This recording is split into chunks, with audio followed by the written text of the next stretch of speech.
Ya, selamat malam Pak Erwin. Ya, kita sambil menunggu.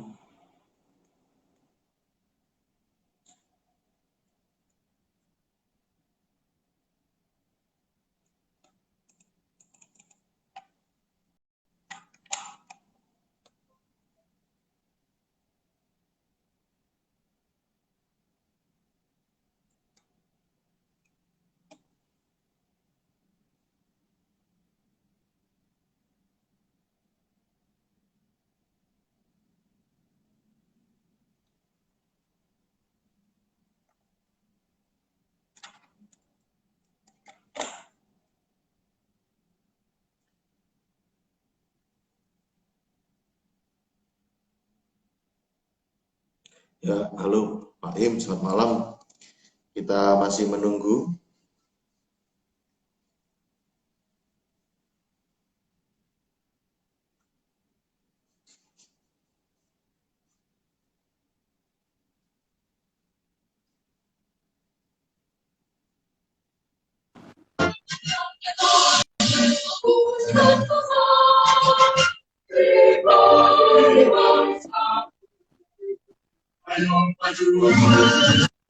Ya, selamat malam Pak Utoro. Selamat malam Mas Alfred, apa kabar? Sehat? Ya, sehat Pak, luar biasa. Oke. Eh, ya Pak, ini sudah eh, menyapa teman-teman yang lain bergabung pada malam hari ini. Oke. Selamat malam. Ya. Eh, Saya mulai. Assalamualaikum warahmatullahi wabarakatuh. Shalom, salam Waalaikumsalam. sejahtera, Om Swastiastu, Namo Buddhaya, salam kebajikan. Nah, malam hari ini masih ditemani oleh Coach Utoro. Ya, luar biasa Oke. topiknya malam hari ini tentang kepemimpinan Pancasila. Pak Iya. Utoro, sebelum kita lanjutkan nih Pak, kenapa kepemimpinan ini jadi hal yang penting Pak, yang kita bahas pada malam hari ini? Oke, luar biasa. Terima kasih, Mas. Pertanyaannya langsung pertanyaan yang kelas kakap ini ya. Mengapa penting? Oke, saya kira jawabannya juga sangat penting, Mas, bahwa kita perlu mencapai tujuan kita ya. Ya, Individu maupun organisasi perlu mencapai tujuannya di tengah ancaman, hambatan, tantangan, gangguan yang dialami, terutama di masa pandemi ini ya, Mas ya. ya, Banyak mungkin cara mencapai tujuan yang perlu disesuaikan karena tantangannya berbeda, hambatannya dinamis dan mungkin apa namanya gangguan gitu ya atau apa istilahnya ancamannya berubah gitu.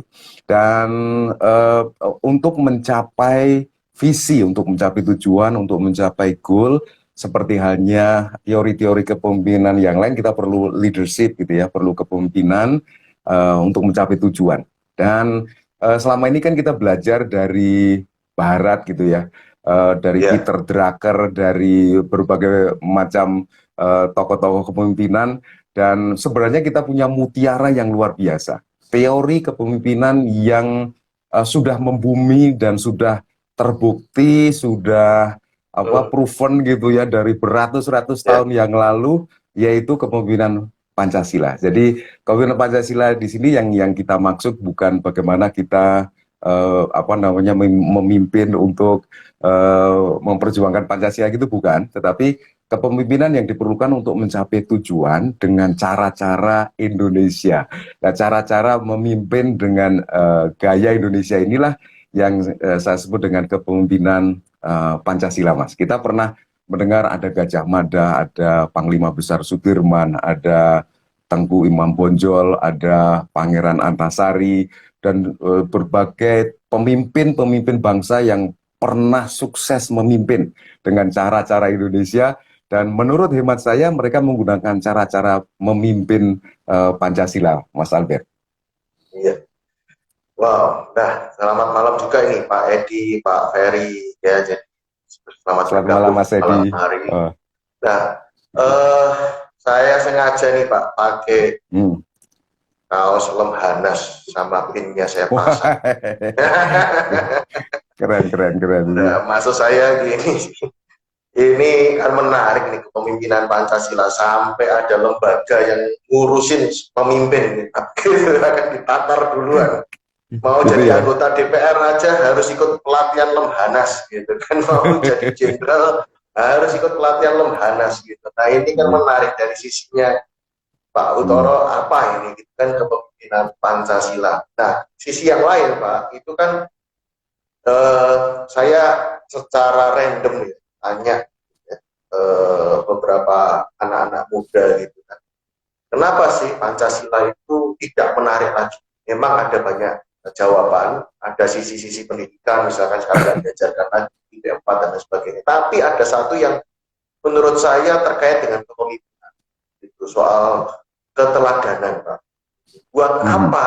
Dan selama ini kita tidak mempercayai tadi kalau Pak Utoro mengingatkan kembali ada pemimpin-pemimpin yang pernah ada di Gajah Mada. Gitu. Rasanya kan itu dongeng Pak masa lalu. Nah, sekarang ini mungkin nggak gitu kita masih memiliki pemimpin yang Pancasilais gitu kan ya. Jadi biasanya Ya. kan ya buat apa bahas pemimpin? Buktinya gitu kan. Ngasih contoh ya, karena pemimpin-pemimpin ini yang kita punya begini-begini. Nah, eh, jadi disclaimernya malam hari ini kita tidak sedang mengkritisi pemerintah, kita tidak Mhm. sedang ngomongin soal individu-individu yang sedang menjabat pada periode ini atau sekarang ini, dan kita tidak sedang mengajari anak-anak muda untuk tidak hormat dengan para pemimpin-pemimpin yang ada, tapi kita lebih mau menggali nilai-nilai Pancasila. Kita ingin menggali Pancasila sebagai falsafah hidup, nilai-nilai kehidupan yang sudah ada di bangsa ini. Saya kira mungkin begitu ya Pak, sebelum kita lanjut diskusi. Ya, Nah betul, mungkin Pak betul, betul. Toro mau menambahkan. Nah sekarang eh, apa ya? Mengapa Pak kok dipilih, ada alasan lain nggak Pak? Kita sedikit ya soal ini ada di Indonesia gitu kan. Kenapa ini lebih baik Pak dipilih gitu, kita pilih sebetulnya kepemimpinan Pancasila bukan kepemimpinan mungkin sekarang 4.0 gitu kan yang terkenal itu kan istilahnya populer, atau kepemimpinan apa namanya 5.0 gitu kan istilahnya 5.0 gitu. Nah, kenapa kok kepemimpinan Pancasila yang kita bahas? Ya, pertanyaan yang keren. Kenapa sih kepemimpinan Pancasila? Jawaban sederhananya adalah karena ini berlaku di Indonesia, Mas. Berlaku di Indonesia, kemudian leadership ini berlaku di Indonesia, dijalankan di Indonesia untuk mencapai target di Indonesia, dan pesertanya adalah orang-orang Indonesia. Oh, Pemimpinnya, asumsinya adalah orang Indonesia, yang dipimpin adalah orang Indonesia, dan mereka eh, mestinya menggunakan baju Indonesia, baju dalam tanda petik ya. Baju dalam tanda petik ini adalah gaya kepemimpinan dan gaya kedipimpinan Indonesia gitu. Dan asumsinya ketika yang dipimpin dan yang memimpin ini adalah orang Indonesia, maka tentu keduanya akan lebih pas menggunakan cara-cara Indonesia. Nah, kemungkinan cara Indonesia inilah yang kita sebut sebagai kepemimpinan eh, Pancasila, gitu Mas. oke. Okay. Ya mungkin yang lagi bergabung, yang masih melihat, masih mengikuti acara malam hari ini, coba kira-kira bisa menulis, ketik eh, kepemimpinan Pancasila menurut Anda, asumsi saja, ya tebak-tebak berhadiah, tidak berhadiah. Kalau biasanya tebak-tebak berhadiah, ini tebak-tebak tidak berhadiah. Silakan mungkin kalau masih sempat dan mungkin berkenan gitu ya, menulis apa itu kepemimpinan Pancasila. Ya, mungkin ke depan ini, sekian menit ke depan ini Pak Utoro akan menyampaikan gagasannya mengenai kepemimpinan Pancasila. Ya, silakan Dan mungkin Pak. sambil menunggu teman-teman yang Ya, mungkin nanti akan menulis di kolom ya, chat, Mas Albert, saya ya, ingin menyampaikan sebuah pemikiran ya. Pemikiran ya. ini sebenarnya sudah disampaikan oleh para pemimpin bangsa dulu ya di tahun 45, dari tahun 1908, tentang ya Pancasila gitu ya. Yang kalau boleh saya saringkan begini, bahwa Pancasila ini hanya bisa dinikmati oleh orang yang merdeka dan memerdekakan orang lain. Jadi Oh, Pancasila ini apa namanya, ada syaratnya, Mas. Ada prerequisite-nya, ada precondition-nya untuk bisa dinikmati. Dan hmm. seperti halnya juga di dalam kepemimpinan, Pancasila ini akan bisa dinikmati di dalam proses kepemimpinan. Syaratnya ada dua, yaitu ketika kita merdeka dan suka memerdekakan orang lain, gitu. Merdeka itu artinya kita tidak terjajah, gitu ya, tidak terjajah pikiran kita, perasaan kita, ucapan dan perilaku kita. Kita tidak tergantung sama sekali dengan pemimpin-pemimpin kita. Mohon maaf ya, banyak orang yang mengatakan bahwa Pak, kita mau mengamalkan Pancasila, tetapi pemimpin-pemimpin kita seperti itu memberikan contoh yang tidak baik, gitu ya, Mas. Orang yang merdeka adalah orang yang tidak terjajah. Saya tidak tergantung kepada orang lain, gitu ya. Bagi saya mengamalkan Pancasila adalah kenikmatan saya, gitu. Saya tidak tergantung apakah orang mengamalkan Pancasila atau tidak. Saya tetap mengamalkan Pancasila. Saya sebagai pribadi yang merdeka. Kemudian yang kedua adalah saya mengamalkan Pancasila dan saya adalah pribadi yang memerdekakan orang lain. Kalau saya adalah pribadi yang masih menjajah orang lain, ya, dalam tanda petik, memasakkan kehendak, sangat meyakini bahwa saya yang paling benar dan orang lain harus mengikuti kebenaran dan cara saya, berarti dia bukan orang yang memerdekakan orang lain. Dan dua kelompok ini, orang yang tidak merdeka dan orang yang tidak memerdekakan orang lain, sepertinya sulit, gitu, Mas. Kalau tidak sulit ya susah mungkin, gitu ya, untuk bisa menikmati Pancasila, gitu. Dan Pancasila ini memang yaitu ibaratnya kopi, gitu ya. Ada prasyarat-prasyarat tertentu yang membuat kopi ini nikmat, gitu kan. Kemudian teh misalnya ada prasyarat-prasyarat tertentu yang menjadikan teh ini nikmat diminum, gitu ya. Sama juga Pancasila. Pancasila ini menjadi nikmat diamalkan, dirasakan, dipikirkan ketika kita adalah pribadi yang merdeka dan pribadi yang memerdekakan orang lain atau tidak menjajah orang lain. Nah, ini juga salah satu prinsip penting di dalam kepemimpinan Pancasila, Mas. Pancasila ini adalah ketika kita memimpin, kita menyadari sepenuhnya bahwa saya yang memimpin dan pribadi-pribadi yang saya pimpin adalah pribadi-pribadi yang merdeka, gitu ya. Mereka merdeka atas pikirannya, perasaannya, ucapan, dan perilakunya. Kemudian ketika saya memimpin, maka saya juga memerdekakan mereka.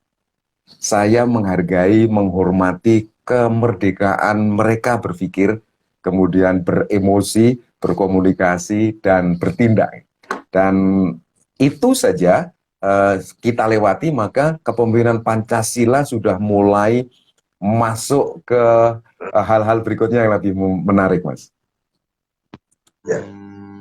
Wah, kalau gitu saya harusnya kemarin di flyer kepemimpinan Pancasila lalu ada tanda bintang kecil dong, Pak, di atasnya. Syarat dan ketentuan berlaku. syaratnya adalah kemerdekaan, gitu ya, kemerdekaan. Dan ya, secara eksplisit, Mas, kita bisa lihat kan bagaimana kita bisa menikmati Pancasila sebelum merdeka, sebelum 17 Agustus 45 dengan setelah 17 Agustus 45, Mas. Kemudian setelah kita makin maju, kita mungkin bisa lebih bisa menikmati Pancasila. Semakin kita sadar bahwa kita merdeka, gitu ya. Mungkin ada beberapa proses sampai tahun 49 ya tentang kemerdekaan kita. Tetapi intinya adalah bahwa ketika kita merdeka dan memerdekakan, maka Pancasila ini baru bisa kita nikmati dan kita rasakan.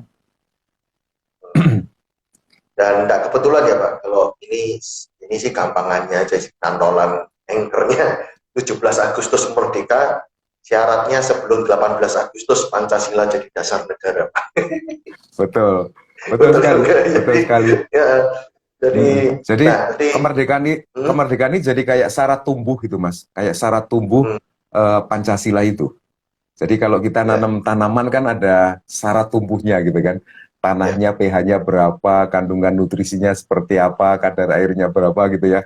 Sehingga tanaman itu bisa tumbuh dengan subur. Sama juga dengan Pancasila. Pancasila ini menurut saya prasyarat yang membuat Pancasila ini bisa hidup di segala lini kehidupan, termasuk di kalangan milenial, gitu ya, adalah merdeka dan memerdekakan.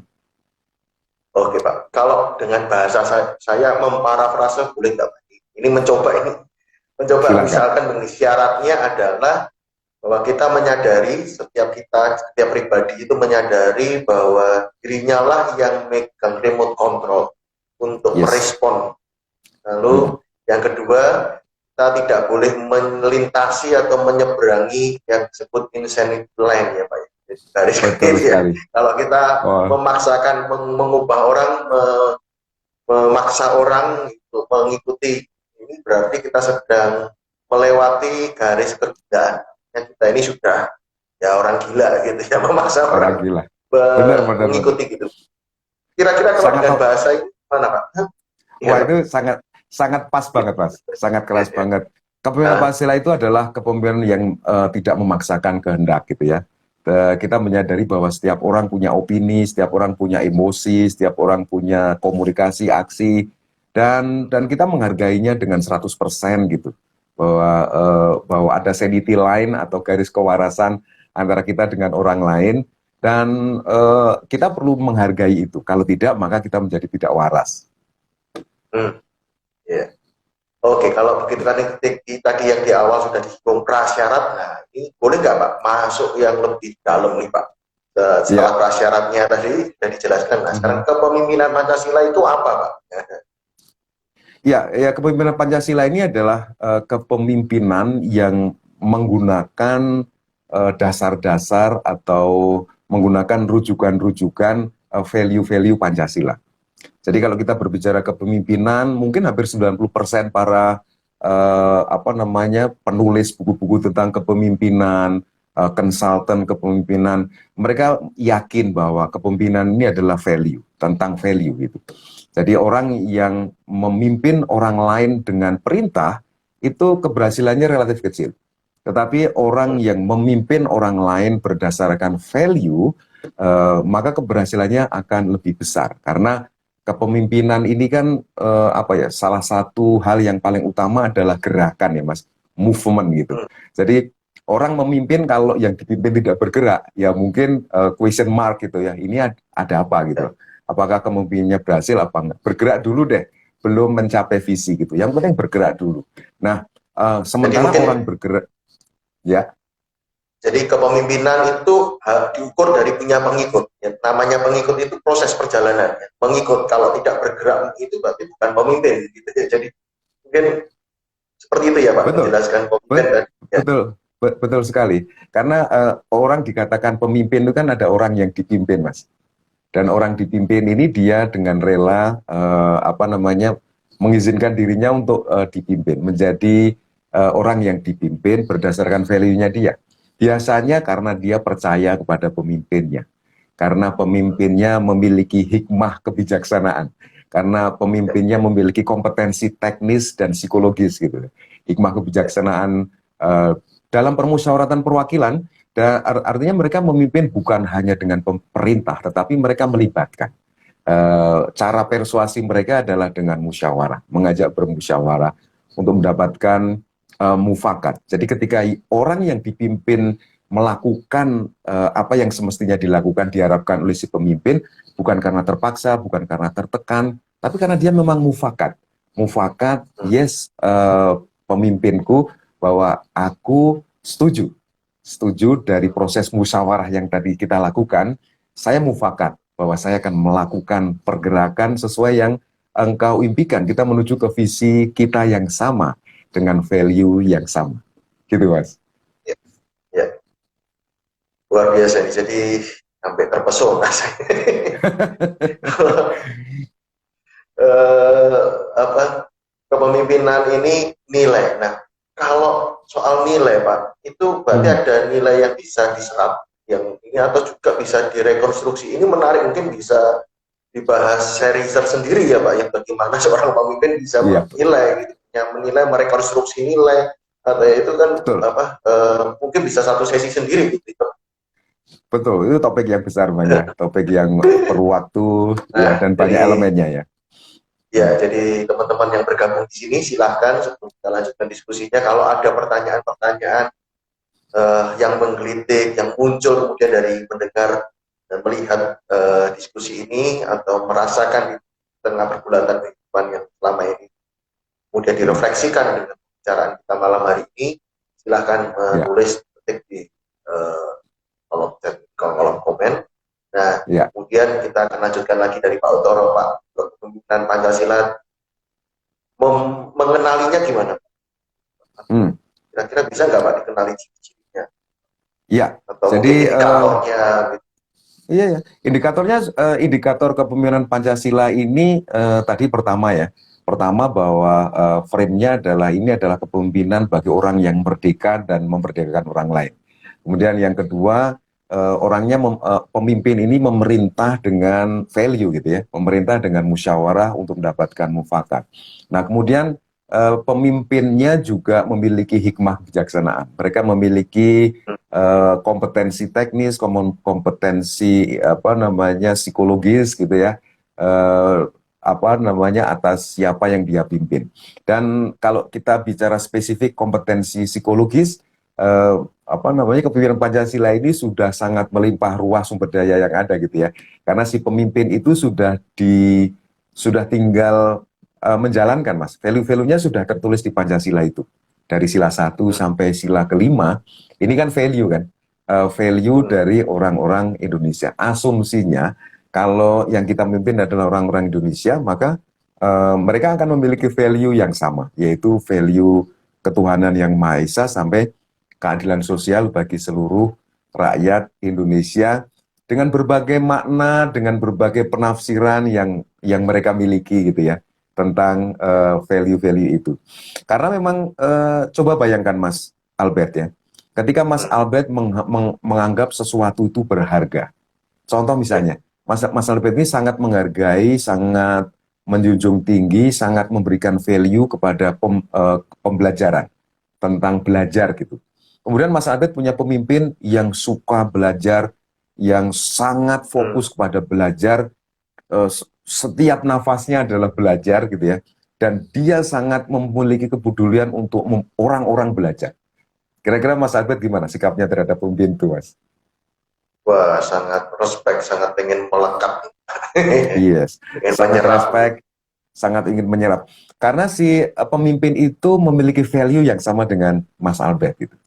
Dan pemimpin yang menggerakkan orang yang dipimpin berdasarkan value, maka mereka akan sukses karena pengikutnya akan bergerak gitu ya, akan bergerak kemudian menuju ke visi dengan dipimpin jalurnya oleh si pemimpin itu, dan akhirnya tinggal menunggu waktu aja bahwa cita-cita, mimpi, goals, objectives atau visinya akan segera tercapai. Dan ini sesuatu yang sudah kita miliki gitu, sudah kita miliki, tinggal bagaimana kita mengaplikasikannya dalam kehidupan sehari-hari. Apakah saya sebagai seorang businessman gitu ya, apakah saya seorang CEO, saya seorang coach, seorang trainer, seorang ketua RT, ketua RW, kepala desa, dan seterusnya Mas. Kita bisa menggunakan cara-cara seperti ini untuk memimpin tim kita menuju ke apa yang menjadi cita-cita dari kelompok atau organisasi atau komunitas itu, Mas Albert. Oke Pak, kalau berarti apa yang disampaikan ini sangat punya relevansi atau benang merah dengan apa yang kita bahas di sebelumnya ya Pak ya? Yes, betul. Jadi sekali. kolaborasi Pancasila itu adalah hukum law of attraction ya. Jadi orang akan berkolaborasi, orang punya nilai akan menarik orang yang punya nilai yang sama. Betul sekali. Gitu ya. Betul karena orang punya nilai yang sama, sehingga dia akan mudah untuk sama-sama bergerak gitu ya. Ada daya dorongnya, Nah, situlah disebut dengan kepemimpinan. Nah, berarti kalau supaya bergerak itu berarti kita harus punya, kalau kepemimpinan Pancasila berarti harus punya nilai-nilai Pancasila, gitu ya Pak. Yes, betul. Nah, dan mungkin kolaborasi. Dan kolaborasi tadi memang tepat sekali ya, kolaborasi ini dibahas sebelumnya dan sekarang kepemimpinan ya. Karena memang kepemimpinan ini alamiahnya, sunatullahnya gitu ya, itu lahir dari kolaborasi. Jadi kolaborasi itu terjadi karena ada orang-orang atau sekumpulan orang-orang yang memiliki value yang sama. Kemudian nanti akan ada seleksi alam, Mas. orang yang memiliki militansi, kesetiaan kepada value yang paling kuat, maka akan didaulat oleh orang-orang yang lain untuk menjadi pemimpin. Gitu. Kalau misalnya begini ya, saya Mas Albert sama 5 orang yang lain kumpul ya, kita ini adalah orang-orang yang mencintai belajar gitu. Kemudian di antara 7 orang itu, Mas Albert yang paling militan mengakui tentang pentingnya belajar dan berapi-api mengatakan kepada teman-teman yang lain, mari kita menjadi pembelajar. Targetnya tahun ini adalah ini, kemudian tahun kedua adalah ini, dan ini adalah sesuatu yang penting. Dan ketika Mas Albert menyampaikan itu kepada orang-orang yang se-value ya, dan orang-orang merasakan betapa intensitas value-nya Mas Albert ini lebih besar daripada yang lain-lain, maka orang-orang yang lain otomatis akan menyerahkan, Mas Albert, pimpin kami, Mas. Pimpin kami, Mas. Pimpin kami. Karena pada dasarnya di sila keempat itu bunyinya adalah kerakyatan yang dipimpin oleh hikmah bijaksanaan dalam permusyawaratan perwakilan. Artinya seluruh rakyat Indonesia ini sebenarnya adalah kelompok atau komunitas yang siap dipimpin gitu, Mas. Cuman syaratnya adalah pemimpinnya memiliki hikmah bijaksanaan tadi. Salah satu elemen dari hikmah bijaksanaan itu adalah saya memiliki militansi, kesetiaan pada value yang saya miliki dengan intensitas yang sangat kuat gitu. Semakin kuat intensitas value atau militansi kita terhadap value itu, maka orang lain akan merasakan getaran itu, Mas. Tadi Mas Abed menyebutkan law of attraction gitu ya. Orang lain akan, oke, Pak, saya percaya pada Anda, Mas Abed, saya percaya pada Anda, pimpin kami menuju ke cita-cita kita bersama, dan saya akan melakukan berbagai hal, segala sesuatu yang bisa saya lakukan untuk mendukung proses ini.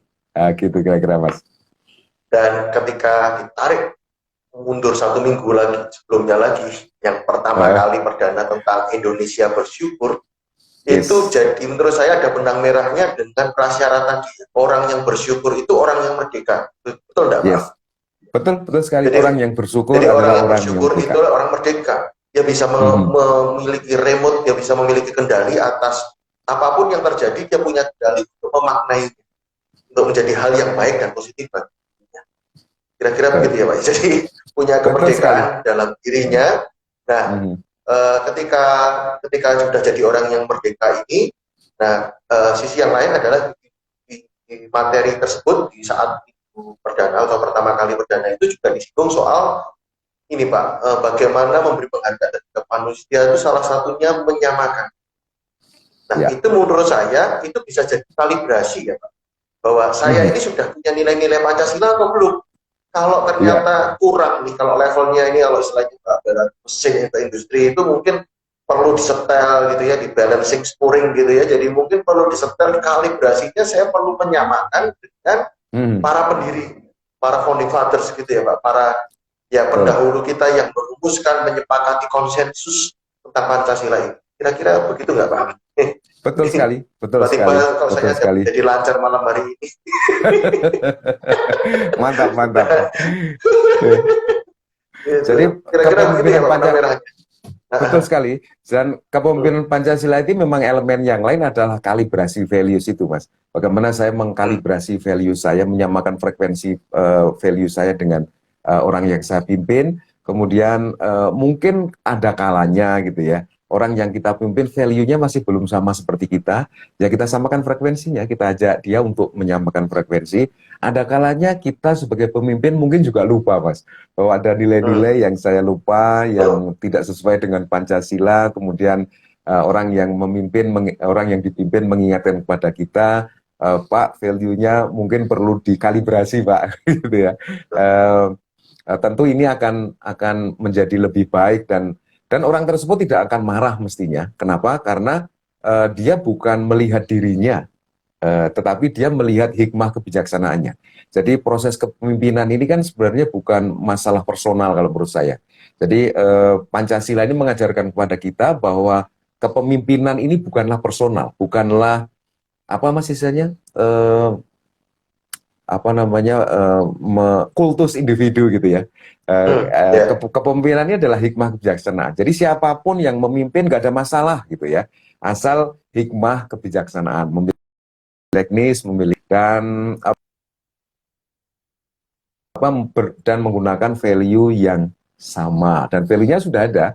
Jadi either yang memimpin maupun yang dipimpin boleh saling mengingatkan, karena semakin frekuensinya ini makin pas gitu ya, tentang value itu, seperti halnya kita mendengarkan radio, maka semakin jelas yang kita dengar. Kemudian mungkin kalau televisi semakin jelas yang kita lihat, sehingga pandangan ke arah visi itu menjadi lebih lebih jelas gitu ya.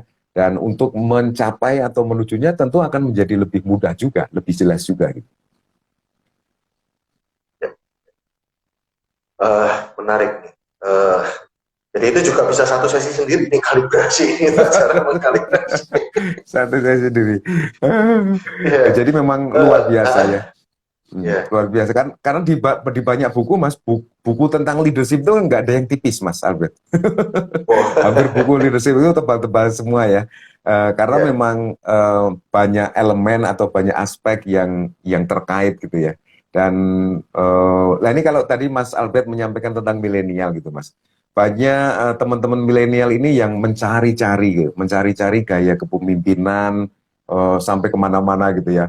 Saya berusaha untuk mengikuti Tony Robbins misalnya, atau Peter Drucker, atau siapa ya gitu, guru-guru internasional tentang kepemimpinan. Tapi kemudian kalau kita coba benchmark atau kita coba evaluasi, seberapa sukses Anda memimpin, seberapa bermanfaat, seberapa efektif, seberapa efisien dengan menggunakan cara-cara itu, dan kalau hasilnya mungkin belum gitu ya, maka mungkin saatnya adik-adik milenial atau teman-teman milenial untuk mencoba mengurai sesuatu yang lahir dari bumi kita sendiri, sesuatu yang cocok untuk kita semua, sesuatu yang tiap hari kita makan, sesuatu yang hari kita rasakan gitu ya.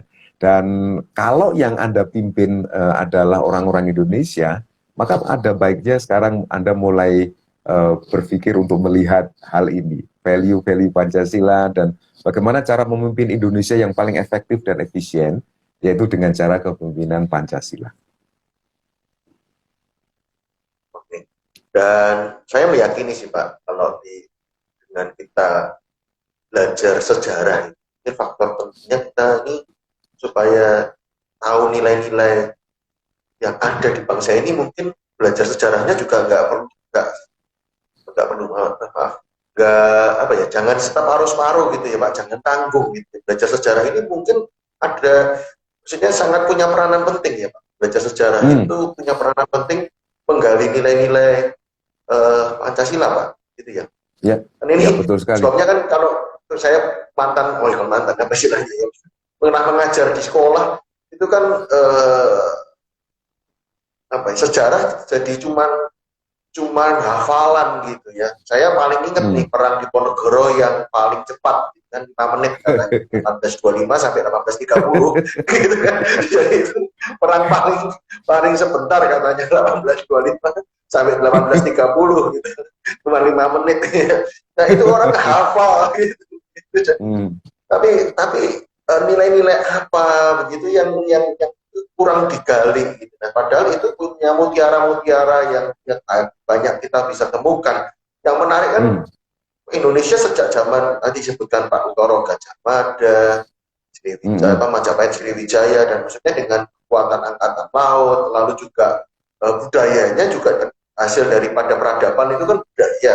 Nah, seperti yang pernah saya singgung kan, budaya logam itu kan jauh lebih maju, seperti gamelan, itu kan itu budaya yang lebih maju ya dari yang lain gitu. Nah, berarti kan ada sesuatu yang bahwa Indonesia ini punya sesuatu gitu ya, ada sesuatu yang mesti kita gali, kita banggakan, bukan punya mental lagi wah lalu yang terbaik itu barat gitu ya. Kalau kepemimpinan luar gitu, padahal kita punya kekayaan yang luar biasa, kita punya nih hal yang baik dari dalam kita sendiri. Buktinya gitu ya, tadi kan ya kita walaupun 350 tahun konon dijajah, tapi kan ulet juga gitu ya, tetap aja tetap merdeka gitu. Namanya ya istilahnya kalau kita mau maknai kan bukan kekalahan 350, tapi buktinya ulet gitu, dikejar tetap nggak berhasil walaupun sudah menjajah 350 tahun gitu kan. Iya. Luar biasa gitu. Jadi sekarang pertanyaannya gimana nih Pak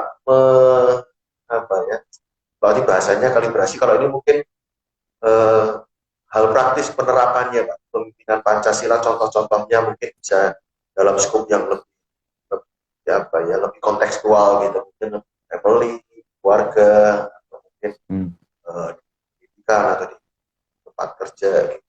Atau tingkat masyarakat terkecil gitu, dengan tetangga ya, RT.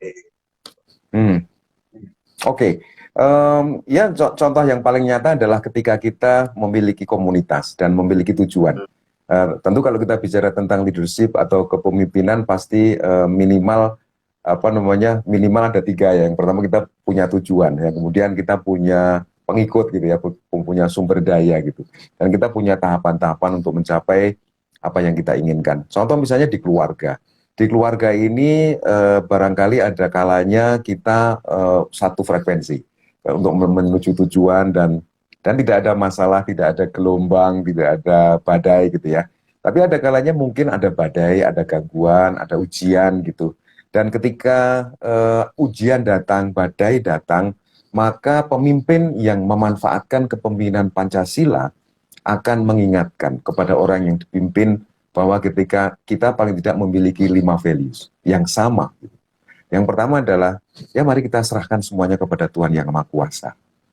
Badai ujian yang sedang kita lewati ini adalah bentuk ujian yang akan mendewasakan, yang akan membuat pintar, yang berasal dari Tuhan Yang Maha Kuasa. Ujian ini berasal dari tujuan dan akan kembali juga kepada tujuan, kepada Tuhan. Kemudian yang kedua, kita ini manusia. Di samping kita punya kelemahan, kita juga punya kelebihan. Kemanusiaan yang adil dan beradab ini adalah mengajarkan kepada kita bahwa kita punya power. Kita sebagai manusia kita punya power internal maupun untuk kepentingan internal maupun eksternal. Kita punya pikiran, perasaan, ucapan dan perilaku yang bisa mengadilkan dan memberadabkan diri kita maupun orang lain. Kemudian yang ketiga, ya persatuan, kolaborasi itu lebih baik daripada tidak kolaborasi. Kemudian yang keempat, setiap pengambilan keputusan berdasarkan hikmah kebijaksanaan melalui proses musyawarah untuk mufakat dan ada perwakilan. Orang yang memimpin representing orang yang dipimpin gitu. Jadi orang yang memimpin selalu menggunakan value-value atau collective values dari orang-orang yang dipimpin. Kemudian yang terakhir adalah value keadilan. Bagaimana kita menempatkan penghargaan, penghormatan kita kepada orang-orang di sekitar kita, kepada anggota keluarga kita dengan pas.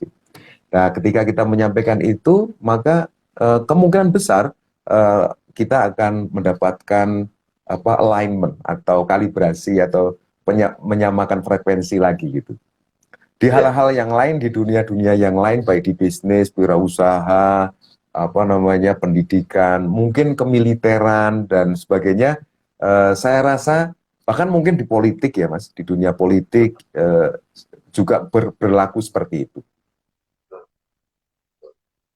Ya, jadi kalau mungkin boleh menambah meng-highlight, saya kok malam hari ini tertarik soal nilai yang pertama itu ketuhanan, bahwa Indonesia ini memilih kata ketuhanan, bukan berkeagamaan gitu. Agama itu mati gitu ya. Jadi Tuhan itu yang hidup, Tuhan yang lebih berkuasa. Kita meyakini, kita mengikuti ada pribadi, sosok yang jauh lebih, sehingga tadi katakan bisa menyerahkan, bisa mengandalkan ya. Jadi bukan pada agamanya tetapi pada ketuhanan.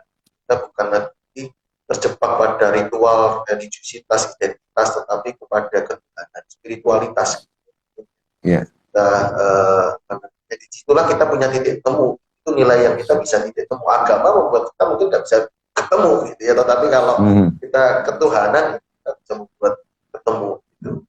Tuhan yang kemudian dijabarkan, percikan-percikan lahinya ini dijabarkan dalam sila-sila yang lain. Itu tadi kita sudah lihat gitu ya. Nah, lain kali kita akan kupas yang lain, tapi malam hari ini pas saya dari Pak ingatnya ini soal ketuhanan. Jadi itu sendiri sudah mempertemukan, ya, sudah membuat kita ketemu dulu ini bahwa ada, oke ini kita nggak mampu, ya, oke ini kita tadi katakan ketika ada badai, yuk kita cari ya, kita jumpai atau kita serahkan. Itu buat kita ketemu kalau udah ngomong Tuhan. Yep.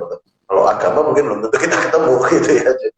Mungkin itu yang menarik. Nah, kalau apa namanya buat milenial gimana nih Pak? Dari mana nih Pak?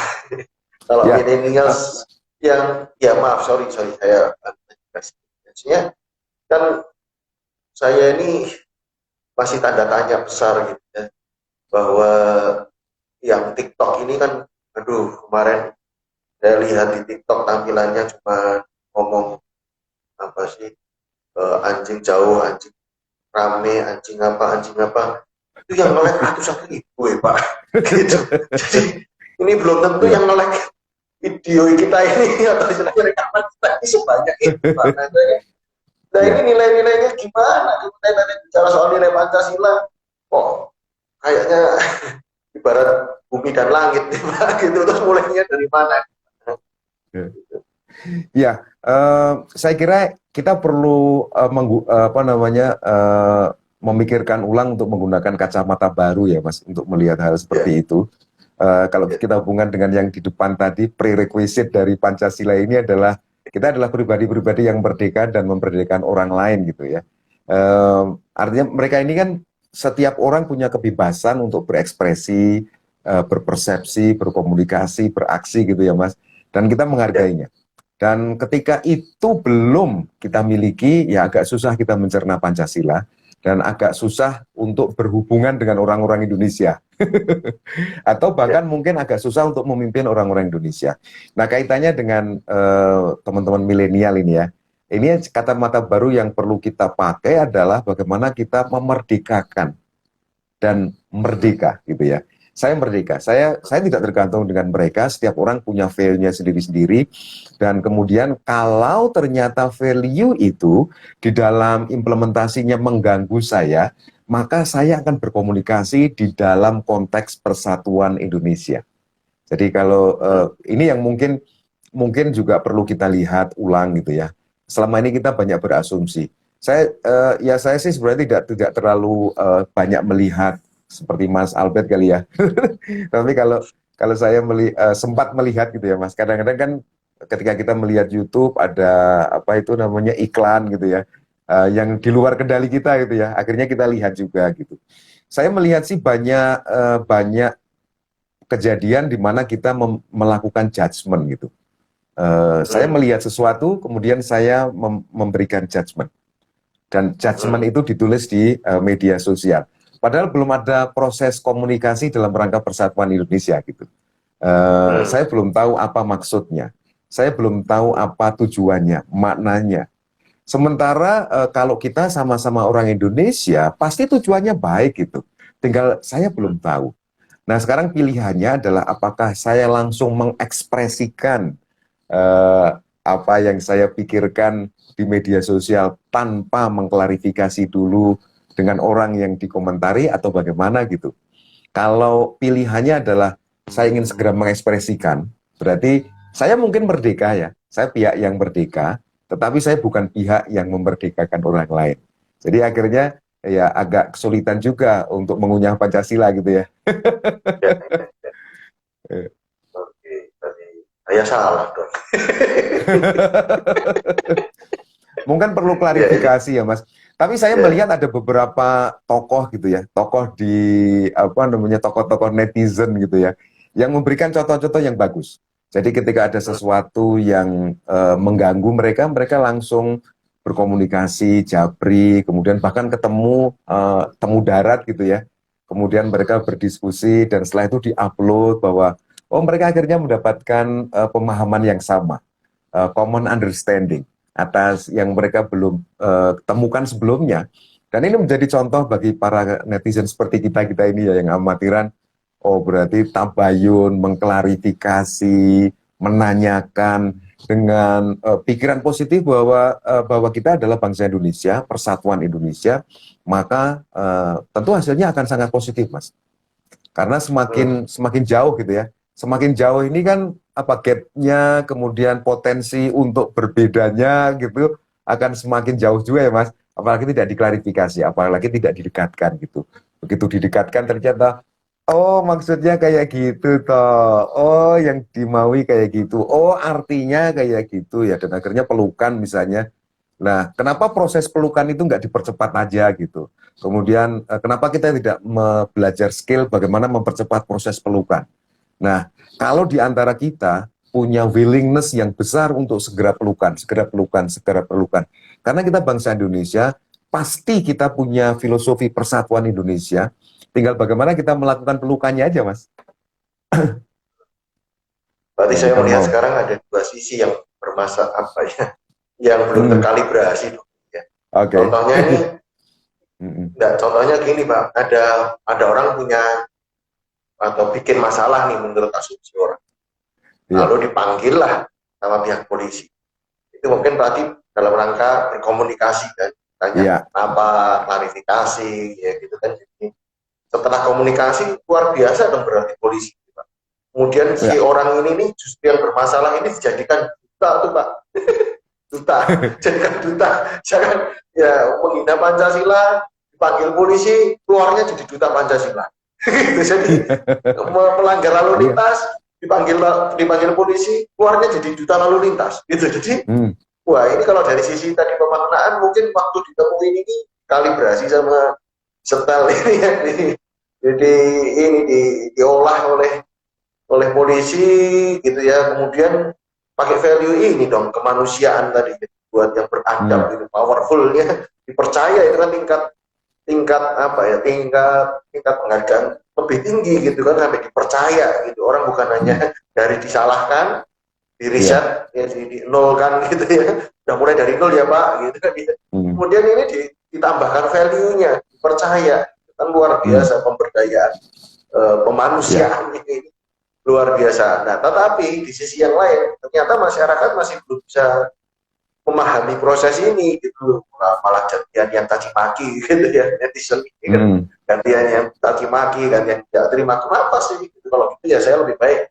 bikin masalah aja dong, kalau gitu biar jangan jadi dari dua sisi ini ya, mungkin perlu kita kalibrasi ulang yang Ya, kita ya, miliki gitu. Luar ya, biasa yang berarti malam hari ini, nah, hmm. itu kita Ya, bisa memang bercermin bisa ya. kita, betul, betul, dan mungkin lewat forum ini apa kita bisa mengajak semua pihak gitu ya untuk mari kita biasakan untuk mengklarifikasi, untuk mendengarkan, untuk apa namanya mengetahui apa sih sebenarnya yang Anda maui karena tidak semua orang memiliki kemampuan berpersepsi, apa beremosi, berkomunikasi dan beraksi yang sama gitu ya. Ya. Sehingga kita perlu melakukan apa namanya klarifikasi karena orangnya mungkin oke Mas, ternyata kita yang lagi baper gitu ya. Ada Betul, hormon-hormon tertentu yang lagi sensitif mungkin. betul. Tetapi ada juga kita oke orangnya yang mungkin lagi sensitif. Dan ini kan yang perlu kita klarifikasi. Ya. Eh, Mengenai kepemimpinan Pancasila, ada pertanyaankah teman-teman yang masih bergabung malam hari ini? Wah, ini Selamat banyak banget yang malam. yang hadir nih. Silahkan Ya, teman-teman barangkali ada masukan, ada feedback atau ada pertanyaan atau komentar, silahkan tentu akan sangat apa namanya membahagiakan kami berdua ya Mas Albert ya, dengan saya dan ya. bagi teman-teman yang apa namanya masih belum sempat berkomentar karena mungkin sambil nyetir di jalan dan sebagainya, jangan khawatir karena Mas Albert juga akan apa namanya membagikan video ini ya Mas ya mungkin ya video Ya, video IG Live ini Instagram di dan Instagramnya sosial Mas media. Albert dan nanti teman-teman bisa komentar juga di sana menyampaikan masukan-masukan dan sebagainya. Silahkan, kita masih punya banyak waktu dan pada malam hari ini sebelum live kemarin saya disampaikan oleh Mas Albert bahwa kita tidak seperti biasanya yang biasanya hanya setengah jam ya Mas. Ini Ya, kita 1 jam karena kita dapat feedback dari banyak teman-teman bahwa setengah jam kurang. Oke, dan mulai luar malam ini kita biasa. akan 1 jam. Ya, dan luar biasa Pak Utoro juga sudah apa ya, mempersiapkan diri gitu ya, sudah mengusulkan topik-topik yang menarik. Saya sebut satu aja, psikologi cinta Indonesia. Wah, ini kan jadi mari Bapak Iya. Ibu ikuti terus ya, pantengin terus gitu informasinya. Ya ini menarik sekali. Kita mencoba dan masih perlu masukan seperti apa yang katakan Pak Utoro tadi. Bagaimana ini bisa dinikmati. Kalau bahasa saya sih makanan yang berat gitu, yang mengenyangkan, yang mungkin perlu effort gitu ya, kita ingin menikmati seperti makan snack atau kacang goreng, kacang godok. Iya. Jadi sambil ngopi gitu, sambil jadi renyah gitu, kita nggak sadar satu plastik habis gitu ya, habis gitu ya. Loh kok sudah 30 menit, loh kok sudah selesai gitu. Nah kita pengen soal-soal kebangsaan, soal-soal apa istilahnya yang mungkin dianggap abstrak, berarti ini bisa dinikmati ringan gitu. Ya, dan ada joyful ya. Jadi bisa kita punya excitement sendiri, nggak sadar 40 menit ya, sudah 1 jam gitu. Malam hari ini sudah tidak sadar sudah 53 menit Pak. Luar biasa. Luar biasa. Satu hal yang mungkin saya ingin tambahkan Mas, apa yang saya pelajari tadi Mas Albert juga kita bicara tentang milenial ya. Salah satu yang saya tahu, saya pelajari dari beberapa orang yang mempelajari tentang psikologi milenial ini kan, teman-teman milenial ini kan mereka lebih result oriented ya Mas, result oriented. Mereka sangat pokoknya hasilnya seperti apa gitu. Dan ketika kita result oriented, umumnya kita rely pada sistem gitu ya. Kalau saya memasukkan sesuatu kepada sistem yang bagus, maka risetnya akan bagus gitu. Nah itu harapan yang secara psikologis, harapan dari teman-teman milenial. Dan saya malah justru melihat benang merah betapa nilai-nilai Pancasila, kepemimpinan Pancasila ini sangat cocok gitu ya, sangat cocok dengan para milenial. Karena mereka untuk menghasilkan riset yang mereka harapkan, mereka mengharapkan sebuah proses kepemimpinan yang proven gitu, yang benar gitu, sehingga hasilnya nanti sesuai yang dia inginkan. Dan kalau kita berbicara sekali lagi tentang orang Indonesia, misalnya teman-teman milenial ini kan banyak yang melakukan bisnis gitu ya, bisnis startup gitu. Dan pelakunya, pesertanya, customernya adalah orang-orang Indonesia. Maka kepemimpinan Pancasila ini adalah panduan yang proven gitu untuk bisa kita pakai untuk mendesain bisnis, mengembangkan bisnis, memperluas bisnis, diversifikasi produk dan sebagainya. Jadi di tataran pragmatis, Pancasila, kepemimpinan Pancasila ini menurut yang selama ini telah saya pelajari Mas, luar biasa melimpahnya gitu ya. Cuman mungkin seperti hanya produk-produk lokal, produk-produk klasik itu hanya masalah kemasan gitu ya. Mungkin. Jadi kita nanti perlu ini Mas, perlu mendemonstrasikan, perlu mengemas tentang pentingnya hal ini. Kepemimpinan Pancasila. Bagaimana cara memimpin gaya Indonesia atau memimpin gaya Pancasila, ini adalah cara memimpin yang paling human gitu ya untuk di Indonesia, dari Sabang sampai Merauke, dari Miangas sampai Pulau Rote gitu ya, akan sangat cocok. So bagi teman-teman milenial siapapun juga yang sekarang lagi mencari-cari gaya leadership apa sih yang paling cocok, bagi teman-teman yang sedang mencari identitas, jati diri, gaya kepemimpinan apa sih yang paling sesuai dengan bisnis saya. So teman-teman jangan ragu-ragu untuk mengkontak Mas Albert atau saya untuk mendengarkan cerita yang lebih teknis dan lebih detail tentang kepemimpinan Pancasila. Dan nanti kita akan menjelaskan sangat teknis gitu ya, tentang bagaimana mengaplikasikan kepemimpinan Pancasila ini dan akan menghasilkan hasil yang teman-teman inginkan. Silakan, dan saya berharap teman-teman penasaran ya Mas Albert ya dengan hal ini, dan semoga nanti banyak yang japri ke saya ataupun Mas Albert untuk membahas bersama-sama. Jadi sama seperti mungkin ya, ilustrasinya sama seperti produk-produk tadi yang disebutkan, produk lokal tadi. Itu bukan salah atau masalah di produk Tapi justru mungkin mentalnya kita yang tidak punya proud, tidak punya kebanggaan. Mungkin perlu, betul tadi perlu kita contohkan, perlu teladanan, perlu contoh-contoh, sehingga oh ternyata ada, oh ternyata betul ya, oh ternyata terbukti ya. Sama seperti saya ingat ketika seorang stand up berkata bahwa ketika dia keluar negeri, justru kaos jersey yang aslinya pemain bola dari mana itu justru buatan Indonesia gitu. Buatan Jadi Indonesia. iya, jadi ketika orang di sini carinya made in luar gitu ya, made in China, made in Amerika, made in Eropa, tapi begitu di luar mungkin kita pikniknya kurang jauh gitu. Kalau kita keluar justru mungkin baru kita bangga gitu. Sama seperti orang mungkin merantau gitu, atau orang apa ya, merasa sesuatu itu bernilai ketika sudah kehilangan gitu kan. Mungkin perlu apa ya, perlu lebih jauh gitu eksplorasi kita, mungkin bacaan punya kita, apa yang kita dengar, pengalaman-pengalaman kita dengan orang-orang berbeda, dengan para pemimpin, sehingga itu yang membuat wawasan kita tidak terkotak, kita tidak apa ya, tidak punya kebanggaan bahwa betul ternyata Indonesia, jangan sampai ya orang Indonesia dihargai di luar, tapi orang kita warga negara Indonesia lagi tidak cinta Indonesia, tidak bangga dengan Indonesia. Mungkin itu ada, betul nggak yang kita bahas ini mungkin ada kaitannya ke depan kali ya Pak, itu psikologi cinta Indonesia ini. Saya ini tebak-tebak juga ini apa mungkin ada kaitannya dengan ini, bagaimana menumbuhkan kecintaan atau kebanggaan dengan Indonesia gitu, atau mungkin kita akan bahas di topik-topik yang berikutnya ya Pak. Jadi yang paling tidak ini Mas, dari apa yang kita bicarakan pada hari ini ya, kita bisa juga menggunakan filosofi kebebasan tadi. Apakah saya sudah menjadi pribadi yang merdeka atas asumsi bahwa produk Barat itu bagus gitu? Apakah saya juga menjadi pribadi yang merdeka dari asumsi bahwa produk lokal itu nggak bagus gitu? Apakah saya sudah merdeka untuk membuat sebuah mindset baru bahwa apapun yang dihasilkan dari Indonesia selalu yang terbaik di dunia?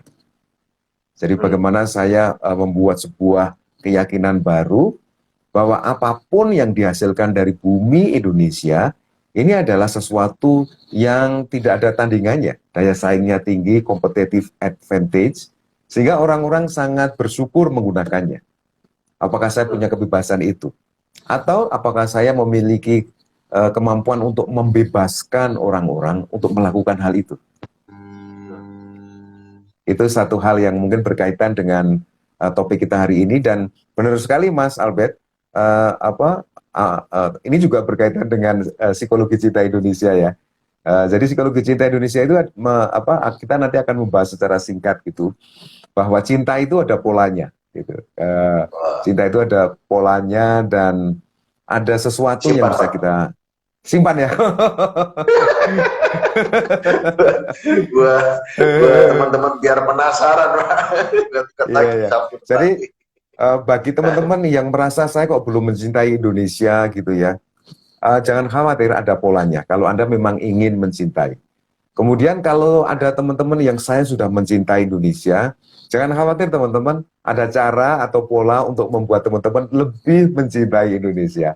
So, saksikan tayangan kita di minggu depan ya Mas ya, masih di malam minggu jam 20 sampai 21 IG Live-nya Mas Albert Hananto.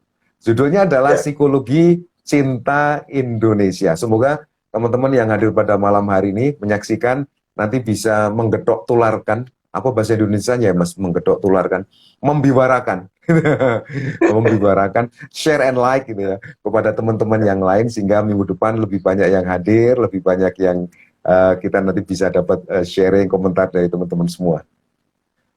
Luar biasa malam hari ini Mas Albert. Ya, malam hari ini luar biasa. Pemimpinan Pancasila itu harus diyakini dan kita sadar betul bahwa ini sudah ada, bukan diformulasikan, bukan karena ada kokinya ya, yang namanya Pak Coach Utoro, tapi betul-betul ada bumbunya semua sudah ada di Indonesia dan diolah oleh para founding fathers dan diberi nama resepnya, dan semua diolah ini menjadi satu yang namanya Pancasila, dan itu sudah ada. Lalu apa namanya, kita pemimpin itu dibutuhkan, selalu ada, nggak ada persoalan. Itu ada masalah sih, atau mungkin bukan hanya persoalan, untuk menggerakkan kepada sebuah tujuan itu dibutuhkan pemimpinan. Dan untuk menggerakkan itu berarti apa namanya, bisa digerakkan karena punya nilai yang sama, nilai yang sama, dan nilainya kembali lagi kepada nilai-nilai Pancasila. Kira-kira gitu ya kesimpulannya malam hari. Betul sekali, 100% betul. Ya. Ada yang ditambahkan Pak sebagai closing statement? Oke, dan saya ingin mengulangi lagi Mas, kalimat yang tadi kita ucapkan di awal. Mari kita menjadi pribadi yang merdeka dan memerdekakan orang lain. Karena sebenarnya tidak hanya Pancasila yang menjadi mudah kita nikmati ketika kita menjadi pribadi yang merdeka dan memerdekakan orang lain, tetapi seluruh kehidupan ini, seluruh nikmat dari Tuhan Yang Maha Kuasa akan menjadi lebih nikmat dan lebih mudah kita syukuri ketika kita menjadi pribadi yang merdeka dan memerdekakan orang lain. Iya, terima kasih. Dan tentang merdeka dan tidak memerdekakan orang ini, rasanya juga pasti akan disinggung di kemudian di topik yang berikutnya. Datanya psikologi cinta ini, karena kan kita dengar kalau cinta yang tidak memerdekakan disebut posesif, ya. Jadi berarti kelihatannya. Benar banget. Iya, oke, terima kasih teman-teman. Nah, saya tidak perlu memperpanjang lagi. Sampai ketemu ya di informasi berikutnya yang nanti kita akan di platform apa dan judulnya apa kita akan. Terima kasih buat teman-teman semuanya. Silahkan tinggalkan komen apabila masih ada pertanyaan. Ya, terima kasih Pak Utoro. Ya, sama-sama, semoga sehat semua. Sampai ketemu lagi. Ya, wassalamualaikum warahmatullahi wabarakatuh. Waalaikumsalam.